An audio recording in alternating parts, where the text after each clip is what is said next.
以前特别流行网上问医，记得当时有人说榴莲炖鸡特别的补，堪比长白山千年老人参。我当时那段时间因为总是熬夜看一些学习资料，整个人特别的虚。看到这个消息之后，我又连夜下载了几百个 G 的学习资料，打算边补边学。那天我趁着上午没课，就花了半个月的零花钱去买了一个榴莲，又花了半个月的零花钱买了半只老母鸡。把食材搬回寝室后，发现舍友都上课去了，我只好一个人拿出藏在厕所里的电饭煲，开始了我的操作。当时估计要炖很久，我就躺在床上睡着了。当我再次醒来的时候，发现门口围了很多人，几个舍友站在我的床边，眼睛里似乎还有着一些泪花。见我醒过来之后，还没等我出声，二哥就发话了：“锅里的东西是你炖的吗？你怎么做这种东西啊？”我当时生怕自己的功劳被别人抢了，就赶紧说：“对，都是我一个人做的，因为小时候家里穷。”结果还没等我讲完，二哥眼泪就夺眶而出，激动的对我说：“有困难你就跟我说啊，再穷也不能炖死吧！”我当时整个人都惊呆了，原来是因为榴莲太臭被当成屎了。我赶紧起床看向桌子上的电饭煲，已经不见了。二哥解释说，因为锅里的屎味太大了，已经被他们连锅带屎丢进了垃圾桶里。我听完这个消息之后，整个人特别上头，那可是我1个月的零花钱啊！我赶紧跑去垃圾桶翻我的锅，舍友一边拉我还一边说：“都是跟你说不要吃这种东西啊，不营养不健康啊！”惊动了整个宿舍的学生。后来学校都在传，男生宿舍2栋107的一个学生在宿舍里炖屎，被舍友阻止后，因为太饿又跑去垃圾桶里捡垃圾吃。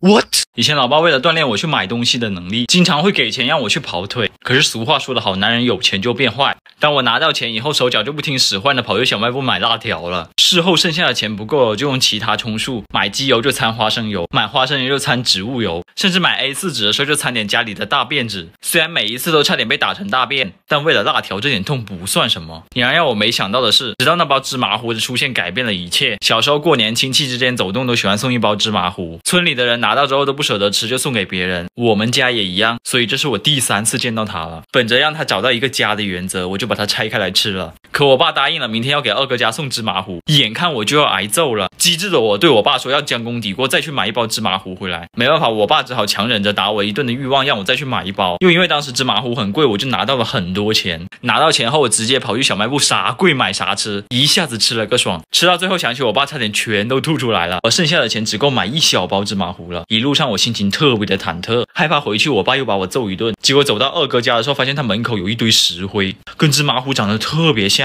心想着反正送给他们也不舍得吃，于是我就赶紧搞了一堆石灰放进芝麻糊里面，装成一大袋。二叔看到我带了一大袋芝麻糊之后，直夸我爸小鸟伏特加，真够大方的。只不过后来听说二叔被二哥揍了一顿之后，为了气他爸，就把芝麻糊全倒马桶里了。结果他家厕所直接着火，然后就炸了，弄得满屋子里面都是黄金，味道弥漫了3天都没散。后来村里的人都对芝麻糊避之不及，甚至一度认为芝麻糊就是火药。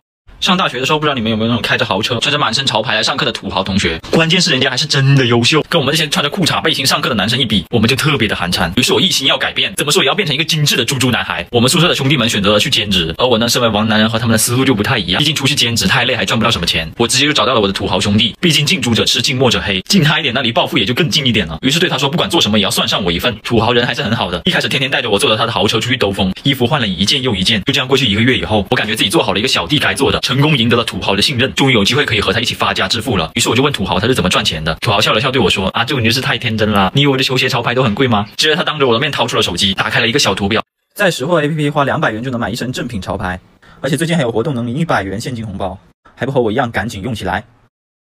看到这里我才知道，原来这就是成为校园王者的秘密。我仿佛已经看到我的逆袭之路，于是我告别了土豪，回到学校想要帮助更多的人，和我一样不要被繁华的物质生活所迷惑，就把这个好方法推荐给了我的同学。最后我居然当选了那个学期的优秀个人。你们有没有遇到过渣男？我大学的时候遇到过一个，有女朋友的时候还和其他女生聊骚，一旦分手就戏精上身，在朋友圈里面说你很好，我不配，请不要为我掉眼泪。我一头就去骗其他的女孩子，本来我就想做个吃瓜群众，但没想到我也遇到了渣男。对，你没听错，我一个男的也被渣了。那时候我在玩三国策略手游率土之滨，我在同盟担任指挥官，负责派兵打仗。我主城旁边有个叫阿志的盟友，平时他总是祝哥的叫我老亲切了。突然有一天，阿志跟我诉苦说他被别的玩家欺负了，我就说我要帮他讨回公道。没多久，他在同盟里发了一篇1000字文言文，说人话就是别人抢了他地盘，叫兄弟们帮他报仇。事后我才知道，原来是阿志2人先告状，仗着自己有人帮忙去欺负别人。还有一次，我安排了500万骑兵，想趁大雾偷袭赤壁，谁知道阿志给扬州告了密，扬州早就派了300万工兵埋伏我。就是因为这样，我被盟主踢出了同盟，阿志就趁机上位，第一次被渣男陷害，一个大男人是哭得梨花带雨的。那之后，阿志又发了一篇文言文，用人话说就是你很好，但是我更好，请不要为自己的智商流眼泪。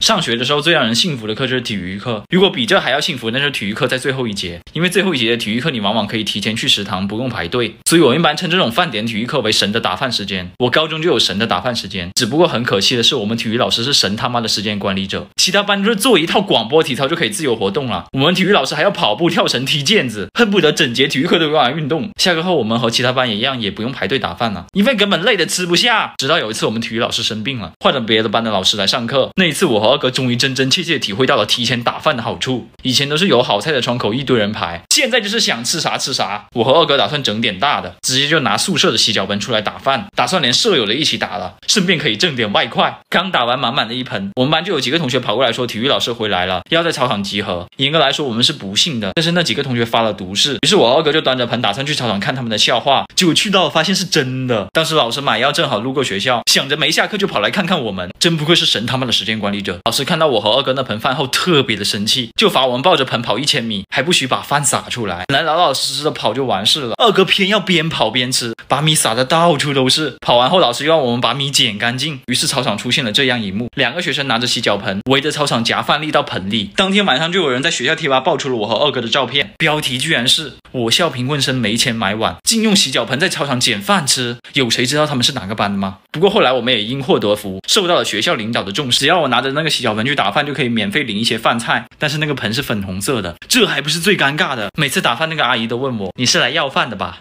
小时候大家都喜欢拉帮结派，特别是二哥和阿志家里有钱，辣条多，谁也不服谁，就各自成立了青龙帮和白虎堂，里面个个都是人才，讲话还好听。而我作为每天都能写完作业的优秀学生，自然是成为他们极力拉拢的对象。毕竟只要有了我，全帮派的作业都有着落了。当时甚至有得章之助者得天下的美誉，而我作为作业总负责人，身价自然也不低。最后二哥以每周4包辣条的天价才签下了我。而我每天的任务除了写作业以外，就是出谋划策帮助二哥吞并阿志的势力。而我作为一个连鸡兔兔都能口散的小学生，不出3天就献出了第一个计策，苦肉计中出间谍。二哥听到后直呼马卡巴卡，就因为我身份特殊，二哥便派我去当间谍。毕竟没有哪个帮派是不会想要我去帮他们写作业的，但我亲口提出的苦肉计却被用在自己身上，择日不如撞日。当天二哥就当着白虎堂的面把我一顿胖揍，好在这顿打没白挨，白虎堂这群菜鸡居然信了，急忙派人把我救了出去。接着在阿志一顿慷慨激昂的劝说下，我勉为其难的加入了白虎堂，并且直接坐上了军师之位。但要我没想到的是，阿志也想要我去青龙帮里当间谍，难不成我小小年纪就要上演谍中谍了吗？想想就觉得刺激，于是我毫不犹豫的答应了。但没想到他们智商有限，只会用苦肉计，于是我又挨了一顿打，而且为了真实，阿志还特地拿出了他老爸的皮带。这还不是最狠的，从那以后我开始频繁上演谍中谍中谍，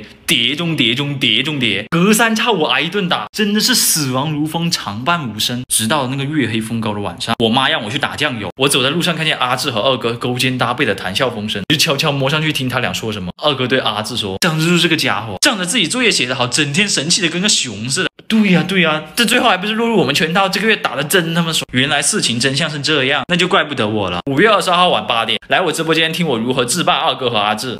小时候台剧非常火，几乎家家户户都在看，我们家当然也没能够超脱世俗。由于看了太多台剧，导致我说话都有点台湾腔了。那天我在家里面玩的时候，不小心摔了几个碗，我妈听到声音直接就冲了出来，开始对我进行爱的教育。危急关头，我想起电视剧里女主每次遇到麻烦，只要撒个娇就可以解决问题了。于是我唤醒了一直沉睡在体内的小公举，就开始对我妈撒娇。哎呀妈，你不要念啦，人家也不是故意的，你再这样人家就要生气了哦。从小到大，我妈总能做出让人始料不及的事情。我话还没说完就被我妈打了一巴掌。当时我就疑惑了，为什么电视剧里女主撒娇就能解决问题，而我撒娇不仅没解决问题，还挨了一巴掌？那一瞬间我思考了很多，到底是哪一个环节出了问题呢？我努力的回忆着电视里的剧情。哦，我明白了，女主撒娇的时候身体也跟着扭动，我刚才只是动了嘴皮，所以没有什么说服力。想到这里，我身体里的小公举再次苏醒，我倚着门框左扭右扭的对我妈说了，妈，你这样真的很机车干嘛打人家啦，讨厌。